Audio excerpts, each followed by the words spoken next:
అండి అందరికీ ఇంకో 1 వీక్లో మా పండగలు అయితే కంప్లీట్ అయిపోతున్నాయి. ఈ వీక్ అనేది మాకైతే చాలా చాలా బిజీ వీక్ అనమాట. ఇంకా మేమైతే ఇంట్లో పూజన్నీ చేసేసుకొని ఇంకా ఈ వీక్ అంతా 3 గుళ్ళకైతే వెళ్ళాలి. అందుకోసం అనేసి ఇక్కడ అన్నీ రెడీ చేసేసుకుంటున్నాను. ఫస్ట్ అయితే అమ్మవారికి ముర్రాట అనేది రెడీ చేసేసుకుంటున్నాను. ఇంకా ఈరోజు నైవేద్యం అమ్మవారికి గారెలు అనమాట. అందుకోసం బాక్సుల్లో అయితే గారెలు వేసేసుకుంటున్నాను. మళ్ళీ ఇంటికి వచ్చి వెళ్ళమండి, ఇంకా అక్కడి నుంచి ఒగ్గోడి నుంచి ఒగ్గోడికి అలాగే షిఫ్ట్ అయిపోతాం అనమాట. అందుకోసం అనేసి ఇంకా అన్ని బాక్సుల్లో అయితే రెడీ చేసేసుకొని మేమైతే ఫస్ట్ అయితే మా ఇంటి దేవత అయిన శ్రీ నూకాలమ్మ తల్లి అమ్మవారి గుడికి అయితే వచ్చేసాము చదురు దగ్గరికి.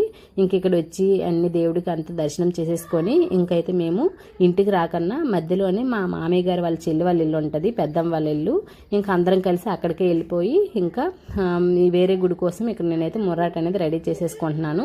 రెడీ చేసుకుని అందరం కలిసి ఇంకో వేరే గుడికి అయితే వచ్చేసాము, పెద్దమ్మ తల్లి గుడికి.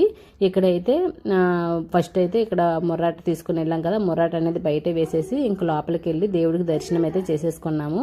చేసుకున్నాక అదే గుడిలోనే మళ్ళీ వేరే గుడి కోసం వాటర్ అయితే పెట్టేసుకొని ఇక్కడైతే మళ్ళీ ముర్రాట అనేది రెడీ చేసేసుకుంటున్నాను.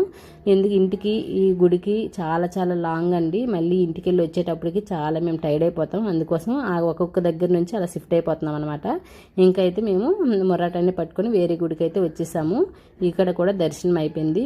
ఎండలు చూస్తే చాలా చాలా వేడిగా ఉన్నాయండి, అసలు ఎంతెంత వేడిగా లేదు. సరేనండి, నా వీడియోస్ నచ్చినట్లయితే ప్లీజ్ లైక్ చేయండి. కొత్తగా నా ఛానల్ చూసిన వాళ్ళైతే ప్లీజ్ సబ్స్క్రైబ్ చేయండి. సరే, బాయ్.